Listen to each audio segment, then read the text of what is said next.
Thank you very much, Mark. I really appreciate this opportunity to speak.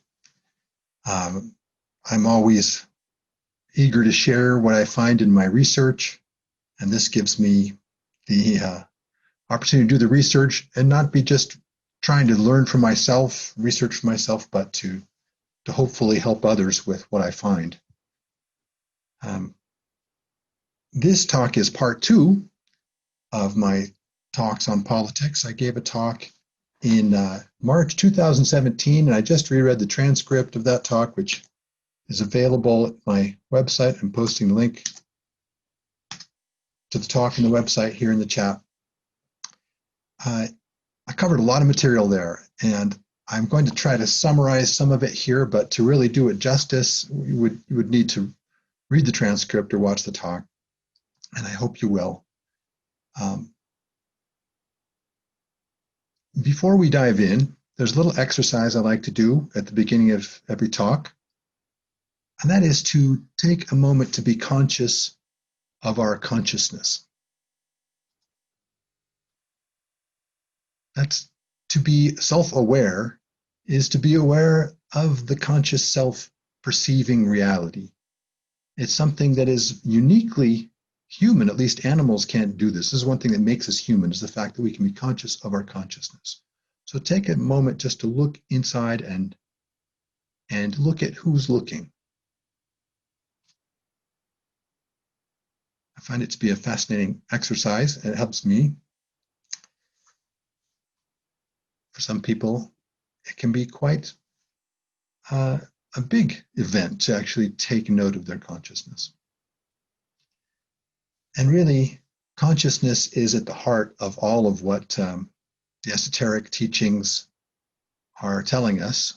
The meaning of life, for instance, is the evolution of consciousness.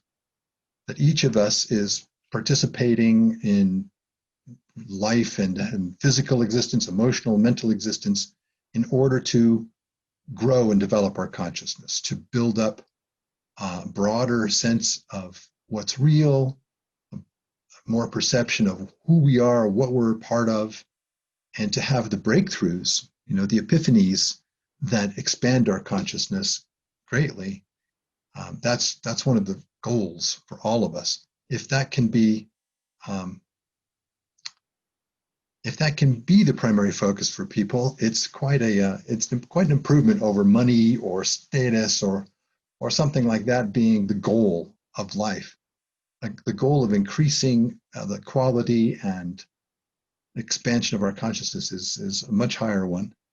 And that goal is along a continuum that we've been working on according to esoterics, for many millions of years. And it takes us to realms of consciousness that we can't even imagine now. Part of the direction of that continuum is a recognition of unity. And that's going to be another theme of what I'm talking about, is that I find in all the esoteric teachings, is that when we start to really wake up in consciousness, we realize that we are part of something. It's not just us against everything else. It's each of us as a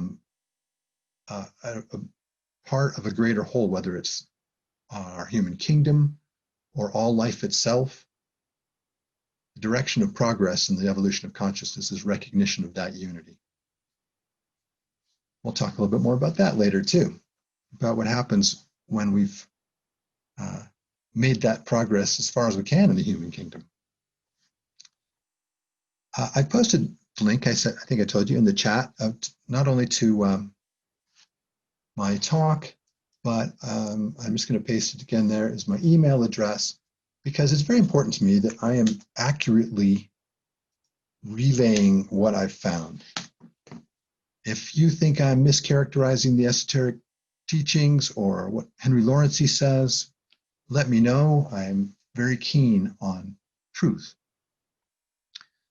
on accuracy.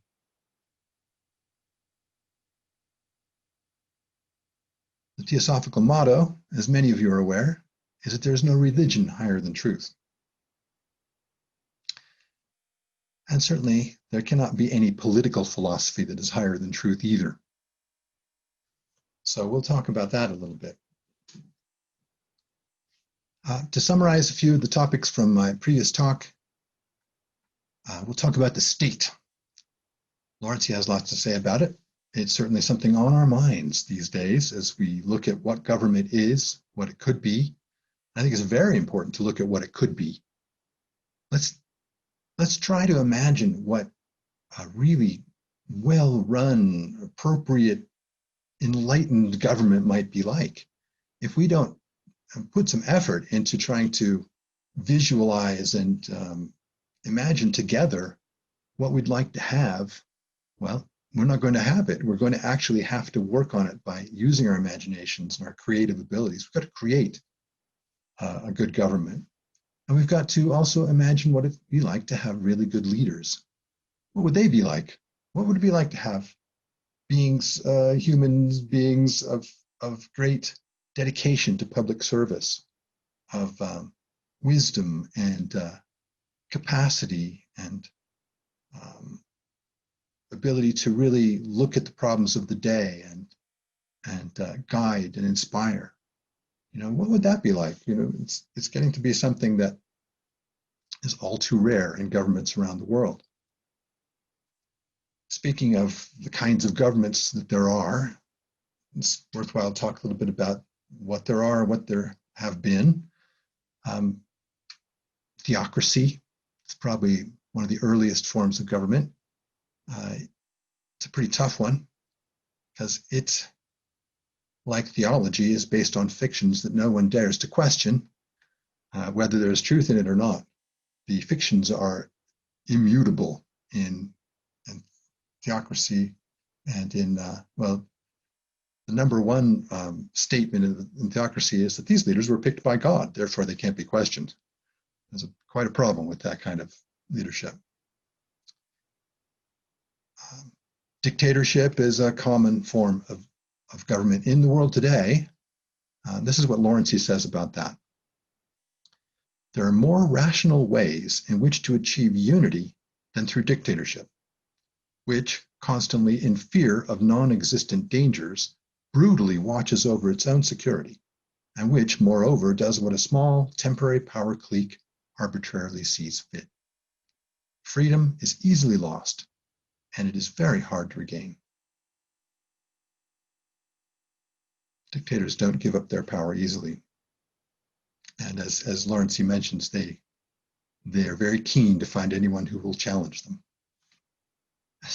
In my reading, someone mentioned an interesting aspect of dictatorship. And this may apply to communist regimes as well, that the populace is expected to have relentless, unending enthusiasm. That has got to be tough. I mean, day after day, oh, isn't the leader great? Isn't the program wonderful that aren't we fortunate to be members of this fine system? And to be enthusiastic or be reported by the spies that are everywhere. It's an unpleasant part of dictatorship that I hadn't thought about. Monarchy, less of that than there has been, probably because the main disadvantage of monarchy is that the leaders are usually indifferent to the needs of their subjects. Quite a problem. But I've been reading Bertrand Russell's fine book, Power. This is really quite a well-written book. I mean, he's such an intelligent person, analyzing in 1937, when power really was a huge question for all of humanity. He was analyzing the history of power. He's going back through Roman times and Greek times. It's fascinating. Anyway, one of his observations about monarchy was that it had a particular advantage. And one was that it offered a formula for the transition of power. The people knew how that was going to happen and who it would go to. Now, it didn't always happen. There were plenty of jealous younger brothers or cousins or somebody trying to usurp the throne, but at least there were some rules and there wasn't chaos every time the leadership changed.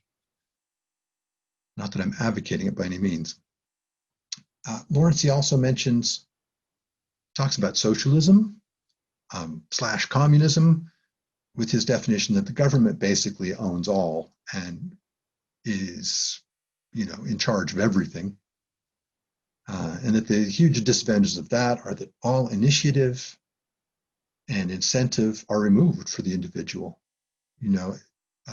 An Elon Musk or a Steve Jobs cannot thrive under a system like that. There is no room for people to really be free to develop their ideas and their new ways of thinking. And I mean, it's obviously a problem. And Laurency says it's the most expensive, it's the most burdensome system of all of them, that a huge population of government employees is the most burdensome of them all. And then he says this about it. The free social system will in the end prove to be the incomparably superior one. State capitalism will never be able to compete with private capitalism in efficacy and productivity. The state is suited not to run business nor to be a distributor or manager, but just to be an efficient auditor. One of its foremost tasks is to ensure that no class interest may have an opportunity of encroaching on the other ones. And that's quite a statement. That if the government is auditing everything effectively, it makes sure things are fair. It makes sure that no one no majority or minority is exercising power over another group that it shouldn't. I'll actually talk a little bit more about that in a moment in terms of individual rights. But let's talk about democracy first. Of course, there's a famous quote that attributed to Winston Churchill, where he says, "Democracy is the worst of all systems, except for any others that have been tried." He actually was quoting someone else when he said that. I did a little homework and found out, but it's still a great quote. Bertrand Russell tends to agree. He says, and this is following up on something else he was saying, this is not to say that there is a better form of government than democracy. It is only to say that there are issues as to which men will fight, and when they arise, no form of government can prevent civil war. One of the most important purposes of government should be to prevent issues from becoming so acute as to lead to civil war. And from this point of view, democracy, where it is habitual, is probably preferable to any other known form of government. The difficulty of democracy as a form of government is that it demands a readiness for compromise. Now, obviously, that is a serious difficulty. We've seen just how bad that can be. He makes another observation. In a democracy, a majority can only turn against the government by first admitting to themselves that they were mistaken in formerly thinking well of their chosen leaders, which is difficult and unpleasant. So that assumes that leadership is elected by a majority. And for a majority to have to change its mind is difficult and unpleasant. That's a good point for the stability of democracy.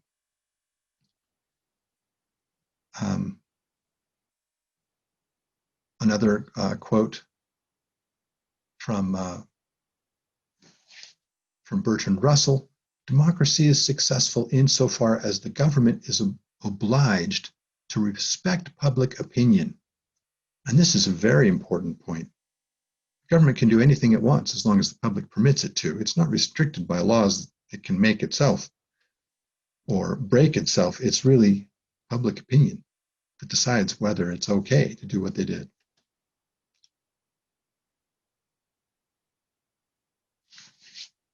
I think the briefest and most elegant description of democracy was by Abraham Lincoln when he said it was of the people, by the people, for the people. Government as a creation is meant to be of service to everyone. Service is a key word there.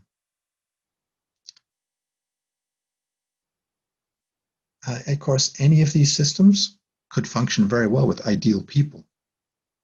That's really the greatest limitation of all, is when you have people that, well, are tremendously apathetic. For instance, you can end up lurching into a dictatorship, or it really does take people who have some dedication to participating in government to make it work.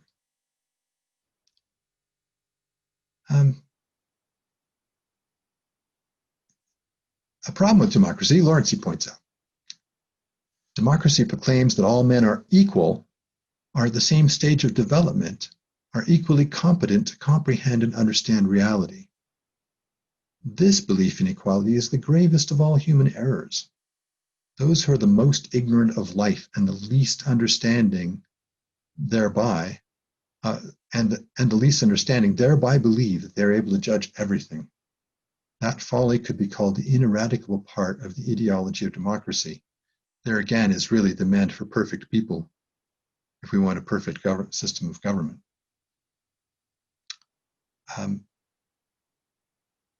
Mentioned briefly, another form of government is oligarchy, which could be where we're headed without some changes in our current direction, where a group of powerful, wealthy individuals is controlling everything. That's obviously not conducive to individual freedom or rights of individuals. And those rights, to summarize those, the right to think and form one's own views and do as one pleases, as long as it does not infringe on the equal right of others. That's the basic right of freedom. And entire systems of ethics and government and behavior can all be derived from that statement.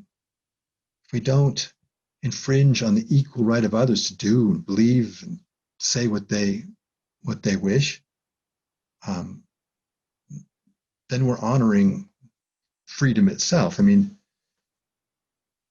if we do violate that, in esoteric terms, we end up violating the law of cause and effect. And we've set up the events that could eventually play out in our own lives as restriction of our own freedom to speak and say and do what we want to do if we've forced our views on others, forced limitations on others. I mean, the persecution in this country of homosexuals or marijuana smokers or people that really are not affecting other people is a violation of the law of freedom and will have its repercussions. But governments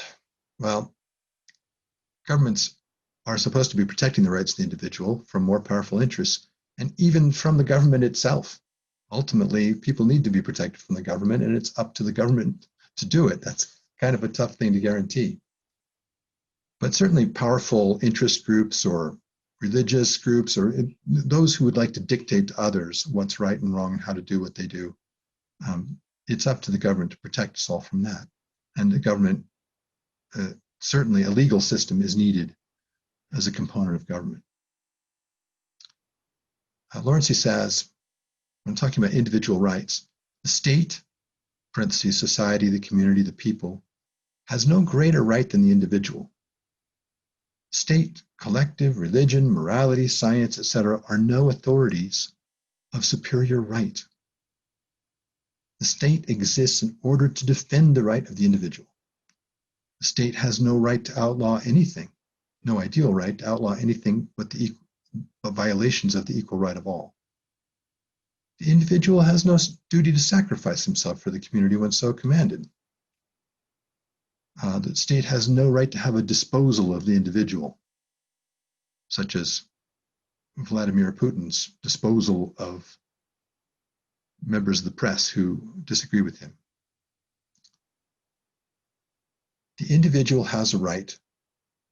The individual has no duty to sacrifice himself for the community when so commanded. The individual has a right to decide for himself what he will regard as useful or conducive to happiness.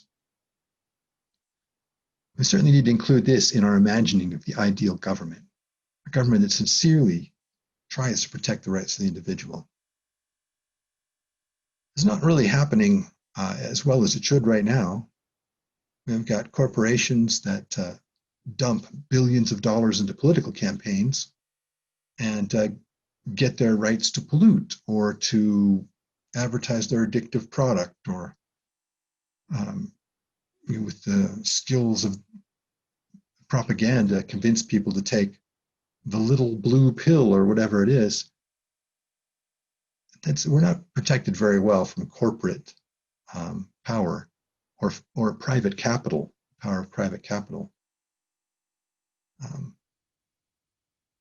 Love of power in general is a problem in all governments, dealing with people who would like to exercise their power for their own selfish aims or for profit only, without respect for the rights of the individuals. And right now we're seeing more of that than ever. When these corporations dump billions of dollars into contributions to political candidates, these are businesses. They don't put money places for no reason. They don't put money places, they don't invest money expecting nothing in return. They know full well that they will get what they're paying for. When they buy congressman or a senator, or manufacture them, this is one of the newer trends from the Koch brothers, picking out an individual and bolstering them up in the press and with propaganda to the point where they can create a senator out of them.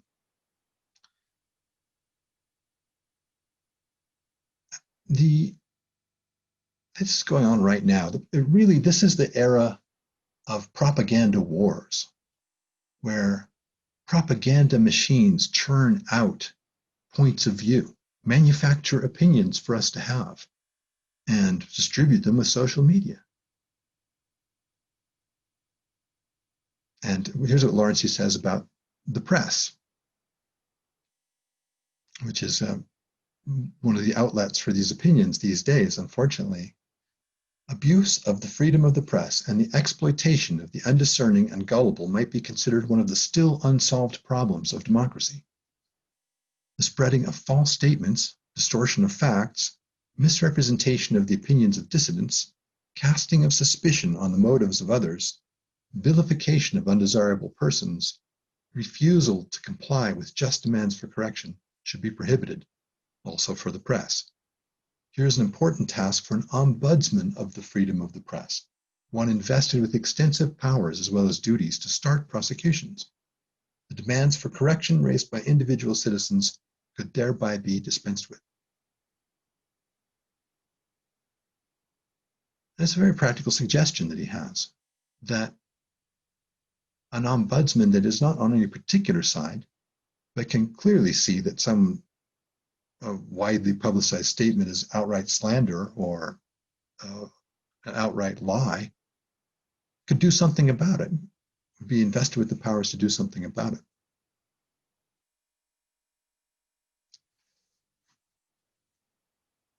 You know, the things that we're not happy with, that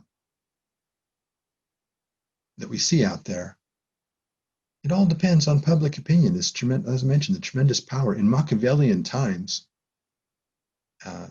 killing one's enemies when they were troublesome was not condemned. It was considered a legitimate way to get what you want. Public opinion these days simply doesn't go for that.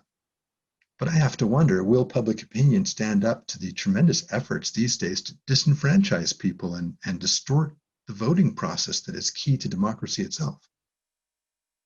Without an actually accurate and defended voting process, democracy is in some serious danger. And it'll be up to us to say, no, we don't want that.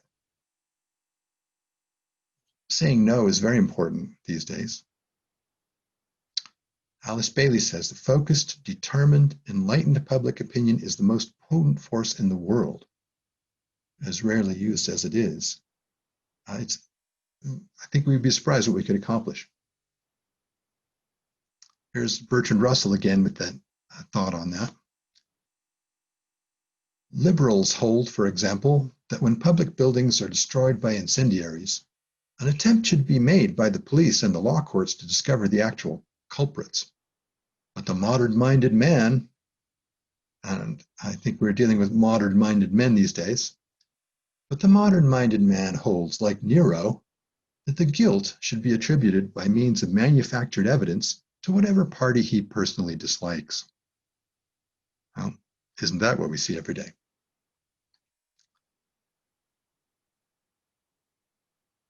So here we are with an election looming, a very tense time in American history, with people more divided than I've seen in my lifetime.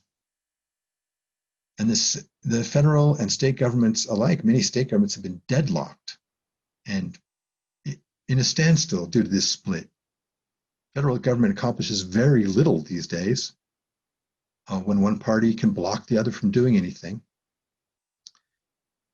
This is not just, this split is engineered by certain people who want to get power out of it. Russia has thrown its weight into it, and its propaganda factories are trying to divide Americans and skew them against each other with its postings on social media. And when this paralysis gets bad enough, we run into what Laurency referred to earlier, was that dictatorships seem to be, I guess I haven't read that quote, but dictatorships seem to come into place when paralysis takes place, when people are scared, when chaos has been engineered, for instance. This is another thing that gets engineered by those who want power, because people will then turn to a strong man. And that's certainly a dynamic right now. If people are scared enough, they might turn to one individual to save them. And that's how dictatorships are formed out of democracies. Plato says that that's natural progression. The problem with democracies is that demagogues can manipulate the lower qualities of human beings, their fear, their anger, their nationalism that puts a country ahead of all of humanity. And the demagogues can then seize power and convert a democracy to a dictatorship.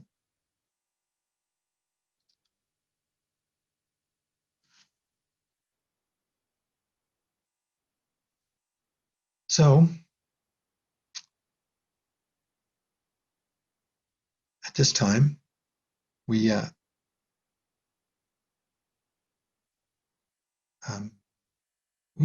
actually in a state a bit like ancient Greece, according to Russell, and I see his point, that in ancient Greece, democracy involved all the people gathering, listening to the potential leader speak, and voting for the leader.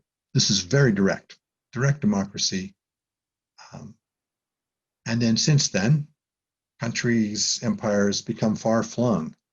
And for first 200 years of American history, or maybe not quite that much, a representative had to be sent to Washington, D.C. to represent the people. We are a representative government in that way.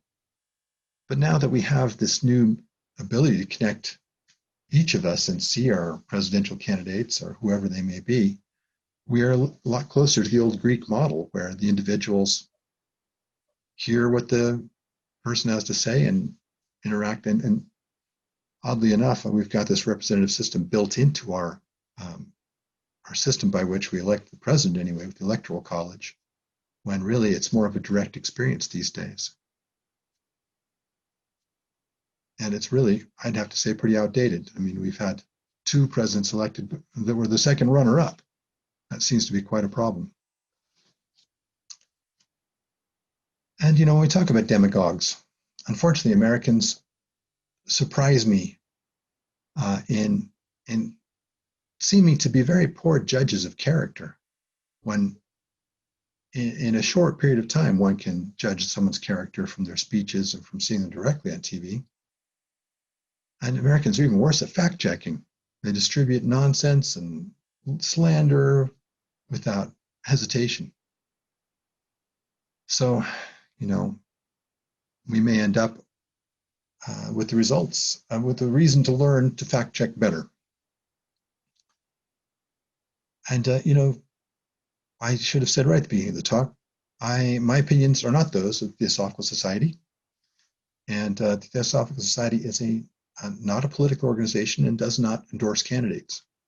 And I won't either. What I say is my own opinion, and of course I'm trying to present the opinions of other wise thinkers out there. But I will throw in something that I did have a dream about Donald Trump, and make of it what you will.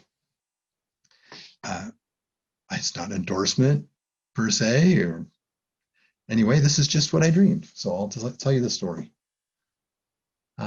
This was a few years ago. He and I were talking. The two of us were walking along over a grassy field, like maybe a big park or football field or something like that. And there was no one else around, just the two of us talking. And he said something that I just thought was so ridiculous and wrong. And I happened to have in my hand a very large open-face hamburger. I don't know how that came to be what was in my hand in the dream, but there it was, a big open-face hamburger. And to express my reaction to what Mr. Trump had just said, I smushed it in his face. Just smushed that hamburger, and felt like that was an appropriate response in the dream. Well, he was obviously upset about that, but not quite in the way I expected. He was upset that his Secret Service agents didn't immediately run out and throw me to the ground. And no, they didn't come. They didn't come, and then he threw himself on the ground and rolled around like he was hurt, saying, I'll make them come. But no, the Secret Service agents never came. I remember being very puzzled in the dream as, what should I do next with this guy? So there you have it. That's my dream of Donald Trump, for what it's worth.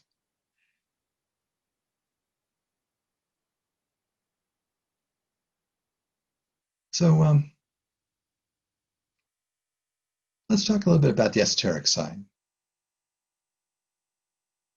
I think I've summarized a lot of, a few points from my last talk. There is a lot more. I really encourage you to at least read the transcript.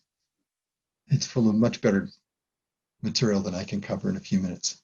But this part, getting into the esoteric side, I didn't do so much in that talk. And this is something most of you are familiar with, I know. But I'll summarize, I'll go over it. We're in a transition era right now. Every approximately 2,400 years, we transition from one astrological sign to another. And it's always a time in human history of big upheavals, because we build our institutions out of the energies of whatever astrological sign is in place. For instance, we've just moved out of the Piscean age, or we're in the process of the tail end of the Piscean age, and we're in the beginnings of the Aquarian age. They're very different energies. The Piscean age is very individually focused. It's devotion is a key energy. Idealism, and that's a great quality. Idealism, humanity has actually picked up a lot of that quality from going through the Piscean age. Whether maybe people's incarnations in monasteries and other things help them focus on higher ideals. People's willingness to sacrifice their lives for their causes is an aspect of idealism. Fanaticism is an aspect of this same energy. The sixth ray is also associated with Pisces, the seventh ray with Aquarius. That's another way to look at the differences in the eras. The sixth ray is also about idealism, devotion. So when this cusp of the ages happens, the old structures, old forms of society, of government, of all the institutions basically need to be rebuilt. And the old ones either crumble or are destroyed. Sometimes waves of barbarians incarnate in order to accomplish the destruction of the old way. That's an unpleasant way for it to happen, but that is one of the ways it happens. We're not really expected, according to Laurency, to stabilize in our new institutions or new ways of looking at things until about 500 years from now. So even the newer ideas, newer ways of doing things that come up now are probably transition methods that they themselves will give way to what becomes a much more established, solid foundation. And in 1,000 years or so, we can expect possibly a golden age of this, the golden years part of the astrological age. Human progress never stops. No matter how many problems we might have out there, we pick up new qualities. History of humanity's efforts is 1,000,000 years old. It's much more history than our historians have at their disposal.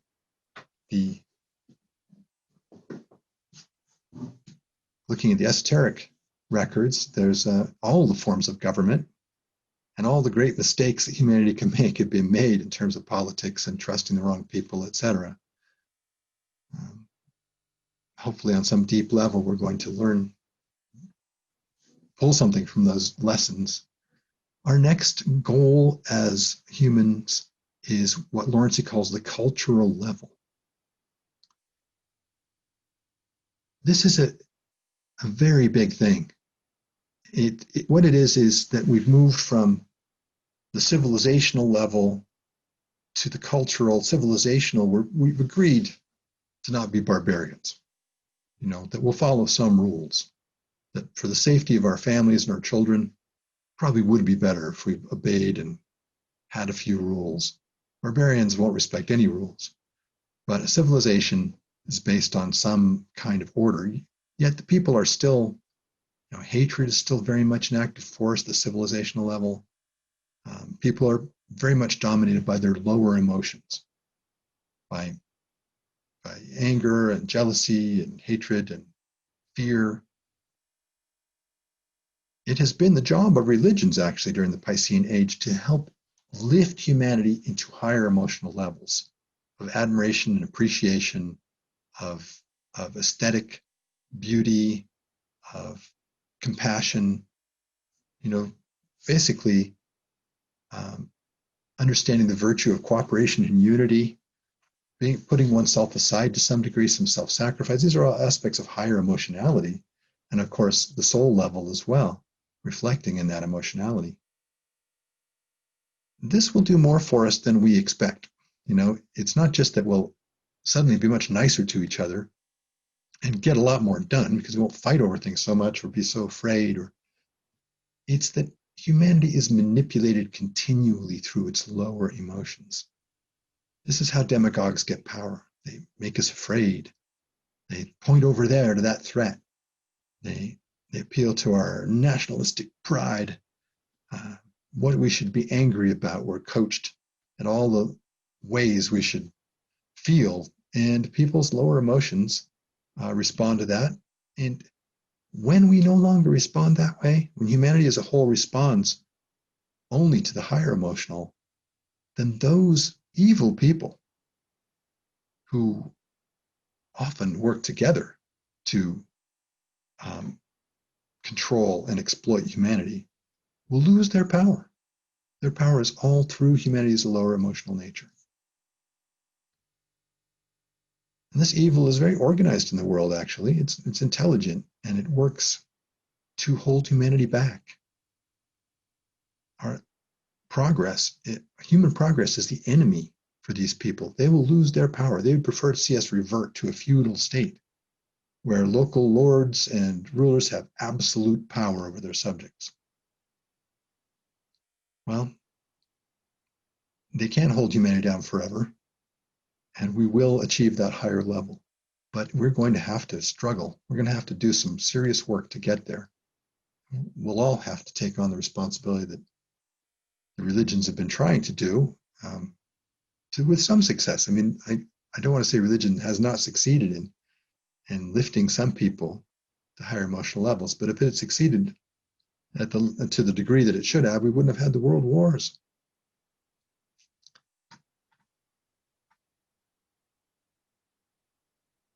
So this cultural level, um,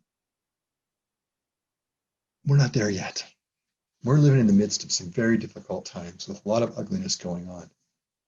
There are countries in this world that are run by ruthless dictators, where there are no human rights to speak of, where truth and where lies are what's basically available to everyone, and that's all they have to work with. And you see, this country has not become one of those countries. And I think it's important to note that we are not the accidental victims of the times we're in. We chose to incarnate times like this. We picked this particular era for any number of reasons. There could be quite a few. We chose to incarnate in a world where we knew that we would look around us and see barbaric, stupid, heartless actions on a global scale, as well as ignorance and breakdown of some very good things.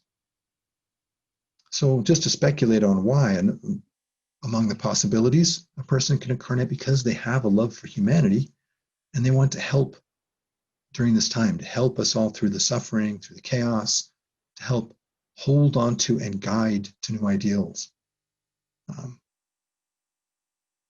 Another reason to come now is because we may have some responsibility for the way that things are now. We've incarnated many times before. Perhaps we advocated some points of view or, participated in the goals of a ruthless dictator willingly, and we've taken on some karma, and we're here to work on that. Another thing is we may come because at this time, because it offers many opportunities for us to progress personally, spiritually, to sort out right and wrong within ourselves based on how we interact and what our choices are. Another reason could be that what Laurency says is we incarnate in clans, that we incarnate many times again and again with the same sets of people, and that maybe we've come in with our clan this time because we love these people and we want to try to protect them in this time of chaos. We want to be with them.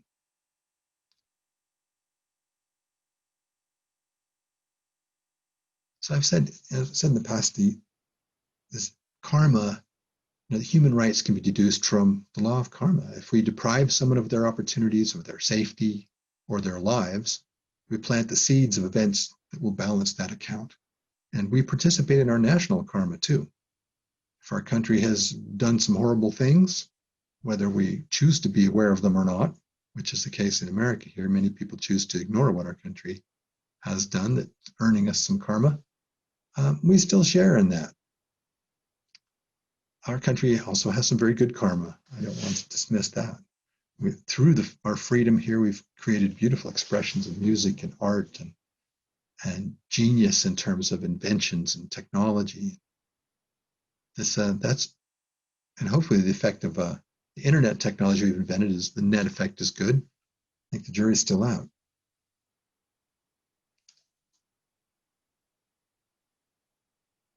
There are many reasons to be hopeful in these times. And I think that as I talk to people, I find a lot of people are very distressed. And so I want to mention some of these things. And some of these reasons are not at all apparent. And you certainly won't read about them in the newspaper. One of the reasons to be hopeful, and maybe it is a long-term reason, but it will take place, and that is that beyond the human kingdom, and I have a talk on this called Beyond the Human Kingdom, I believe it's called, are those who have gone through everything that is necessary in the human kingdom to have learned from it, learned the wisdom of compassion, and learned that to act solely for the separated self, the personality, is a dead end. Have learned that they are part of everything else, and to serve the whole is a much higher calling than to serve oneself. The beings who've really learned that and have mastered all the skills and virtues and qualities that one can in the human kingdom, they They graduate, you might say, from the human kingdom. Their realizations and breakthroughs in consciousness take them to one incredible breakthrough that actually makes them no longer quite human anymore. Because here in the human kingdom, we know ourselves to be separate, and we think of ourselves that way, and it's what we learn from here. We develop personalities that way. But when we've done all we can as personalities, the big consciousness breakthrough that we have is to join the collective consciousness of the fifth kingdom. And basically, that's the beginning of a series of ever larger collectives of consciousness that we join. We can't do that until we can be trusted completely not to act from an individual ego standpoint, from the fears and desires of an individual ego. That's certainly not welcome into that collective of consciousness of the fifth kingdom. So when we have completely overcome human ego, then we are welcomed into the fifth kingdom, and we are trusted. And to be part of that collective is to know everything it knows, that all the beings in it know. And with that comes tremendous power in this world and others. Those beings, as I said, compassion, they've mastered compassion, and they look at us in our suffering and our confusion and our doubt, and they have tremendous compassion. And they've offered information to us.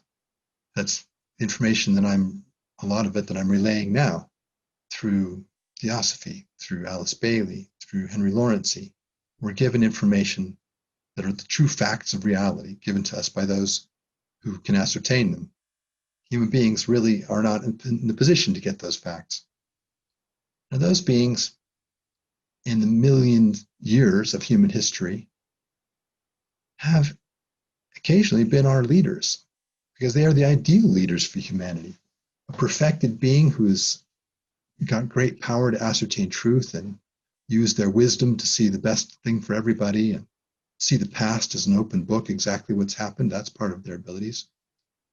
Who cannot be deceived by humans or by a philosophy or by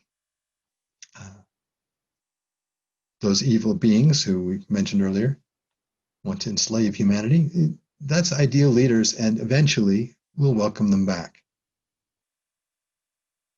Humanity needs to be ready for that, and it's not so easy to be ready and welcome them back. We have to have, probably won't happen until we reach the cultural level when most of humanity is at an attractive emotional vibration versus repellent, like now. And this may be a while yet. There was great hope that after World War II, when people had suffered so much, that they were forced to reevaluate their value systems. Everyone had an opportunity to put human unity and cooperation and the higher virtues at the peak, as their primary values. And I think many did. But those who've learned from that tremendous suffering have now pretty much passed from this world. And we have people making some of the same mistakes, trusting in authoritarian leaders to guide them. Let's hope we don't have to repeat that awful cycle again.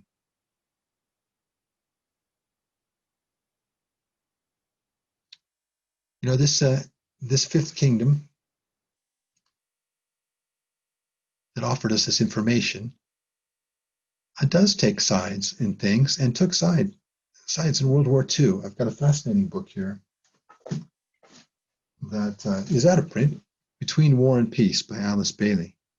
It was written in 1942, in the thick of World War II, when it wasn't even clear at all which side was going to win. And she contrasts what Roosevelt says then, and Churchill said then, with what Hitler said and Mussolini said. It's night and day. It's so clear that these totalitarian leaders respected no human beings' rights, that all were to serve and worship them, that humanity was headed into a nightmare that fortunately we were able to stop. And Laurency says, without the energetic intervention of the United States, the Axis powers would have won. Just shows what a great leader Roosevelt was. Churchill as well. because he had to get past the pacifism of the US. It was a real challenge. And it's also an unusual thing. When the bad guys, the real bad guys, go for all the marbles, they usually win. It was unexpected, actually, that humanity would step up and take action and do the right thing, but we did. And well, here's a quote from Bailey. The spiritual hierarchy of the planet, that's this next kingdom, the fifth kingdom, is throwing the weight of its strength against the Axis powers, just insofar as the spiritually minded peoples of this world can collaborate, for there can be no coercion of man's free will. This is always the way they have to operate. They cannot impose their will, though certainly they know what's best. They can see that, but it has to be us choosing. They cannot violate our free will.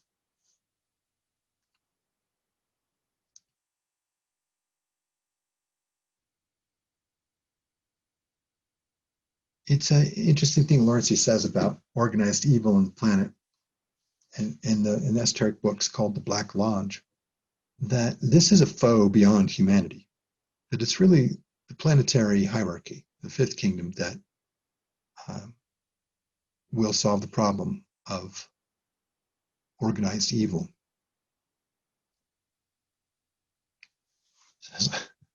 Here I'm talking about horrible organized evil and etc., but I want to talk more about the things that can give us some hope. The fact that there is this spiritual leadership that will eventually triumph is an important thing. And Laurency points out that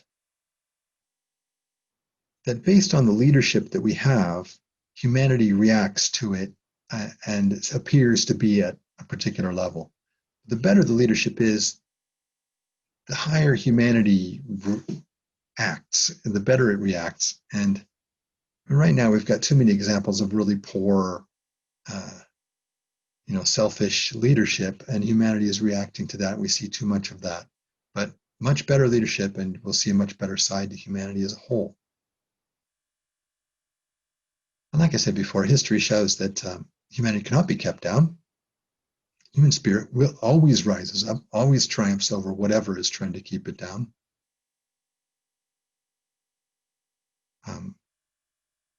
All the systems that I mentioned, all the systems work well with ideal people. We need to keep working to raise the general level of emotional intelligence. I don't think we can hope for as much with mental intelligence. It takes longer to build that up, but humanity can operate a higher emotional level sooner.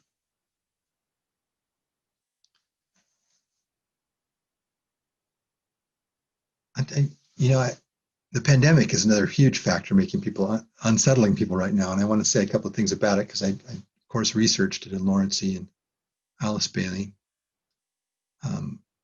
It's interesting. I don't know how much it contributes to politics, although I could say we've probably lost more than 100,000 lives unnecessarily in this country due to lack of leadership in that respect. Other countries have handled a lot better. It's a disgrace, really, that those who are supposed to lead in a crisis didn't do it.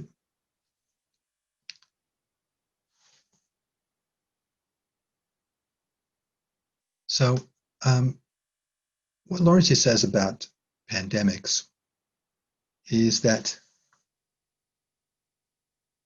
well, here's a quote: diseases, epidemics, vermin, and insect pests are parasitic phenomena. As long as human beings parasitize on others, and they do so to an extent they apparently do not suspect, they'll be victims of parasitism themselves. There's some hope in that we will overcome it when we stop parasitizing each other. That's when we get to the cultural level. We'll stop doing that. He says also that if the atoms and the microorganisms flying about in the air are activated by human repulsive vibrations of hate, they can find expression in the manner called epidemics, and that in a great number of varieties. New kinds of disease will always arise as long as the conscious expressions of mankind are repulsive. Another interesting point. New kinds of diseases, he says, will always arise as long as the consciousness expressions of mankind are repulsive. Again, we've got to get to that cultural level. So let's talk a little bit about the steps that we can take. First, we have to realize it's a natural cycle. Breaking down the existing system prepares the way for others. So be on the lookout for better systems and to participate in that. We don't want to have an unrealistic expectation that's going to get better suddenly or quickly, but it is a natural cycle. And preserving what is good right now might be all that we can do, but that's a reasonable effort. Preserve the good things so they aren't swept away by the chaos of the times.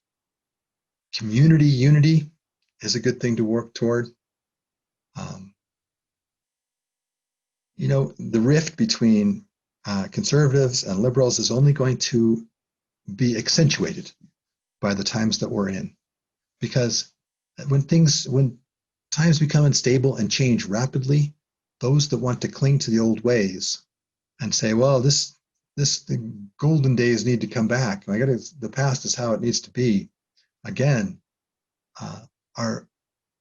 end up left far behind as things change around them.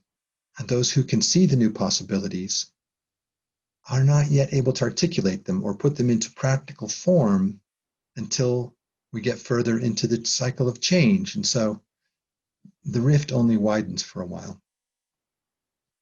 But to not get involved is to have the problem that Plato mentions. Plato says, the punishment which the wise suffer who refuse to take part in government is to live under the government of worse men.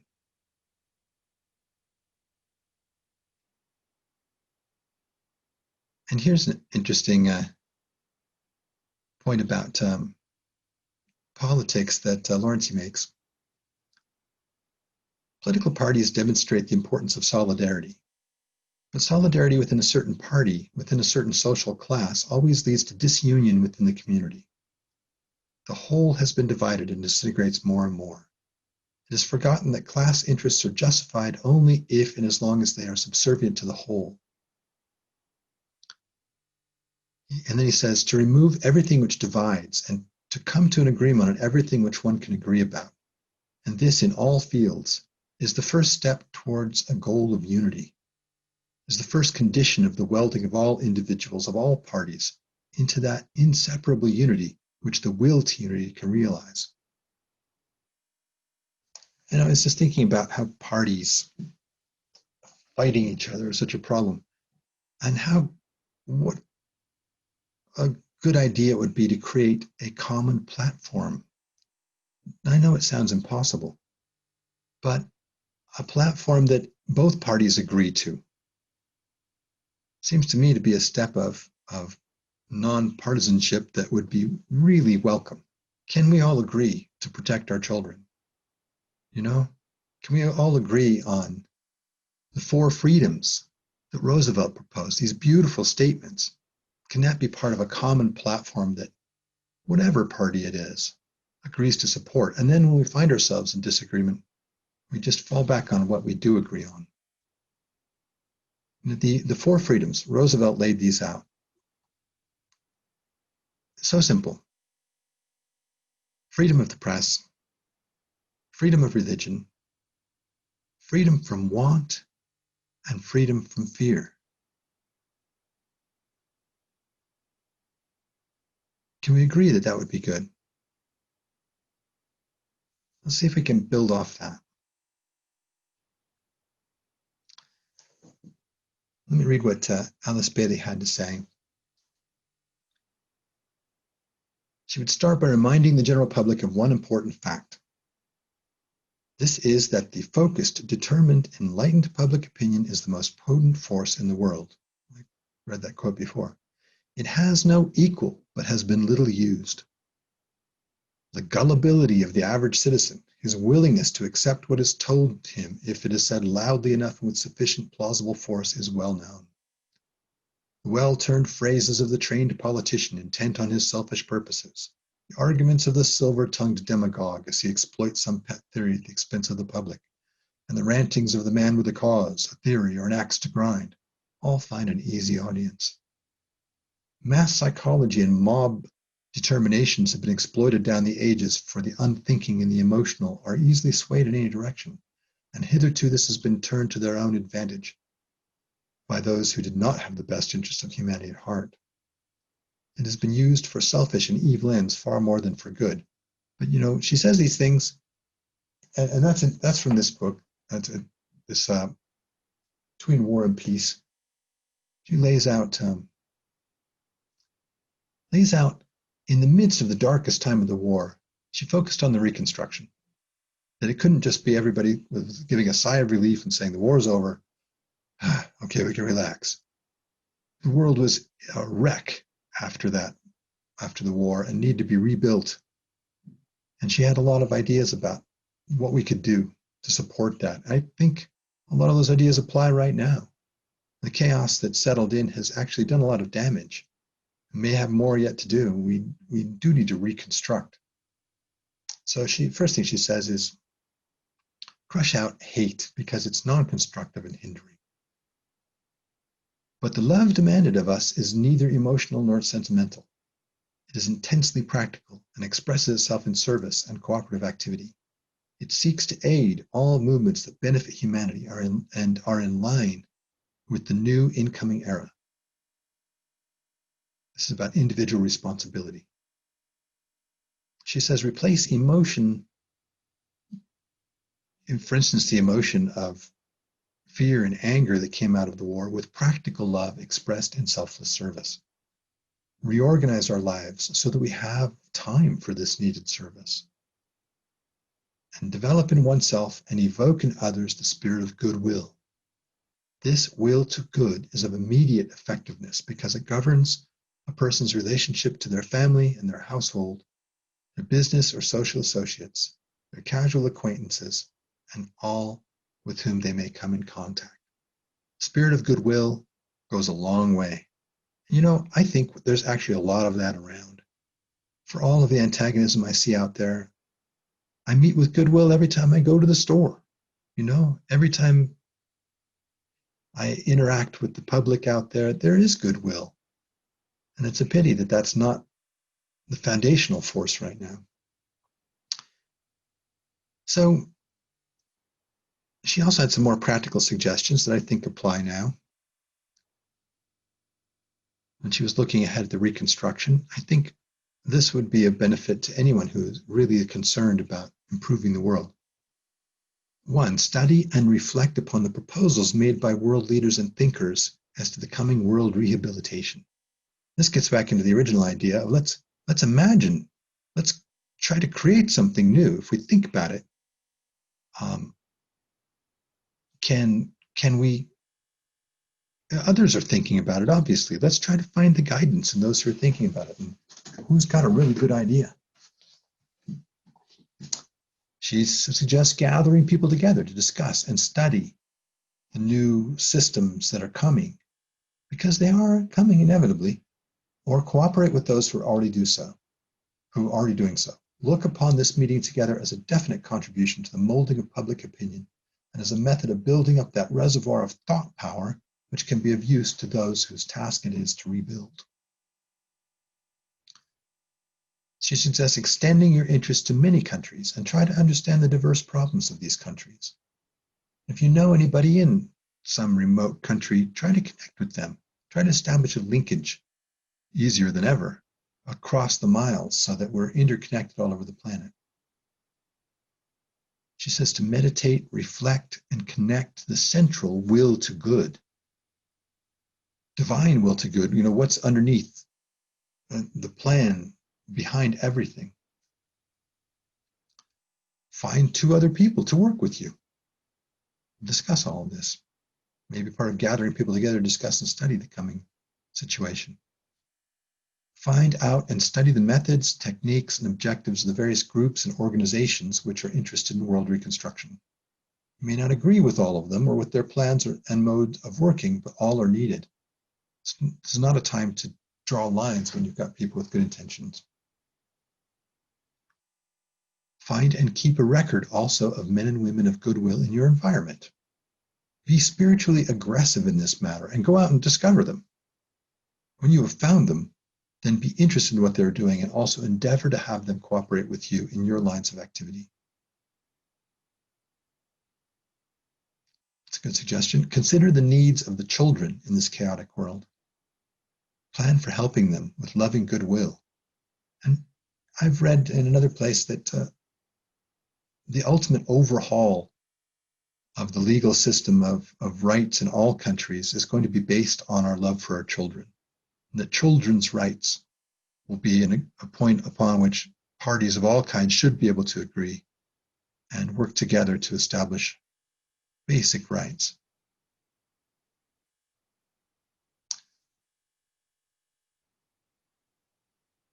So whatever fear you might have as you look at the changes in the world, don't believe for a minute that it's over. It won't be over until love and unity have triumphed, and they will.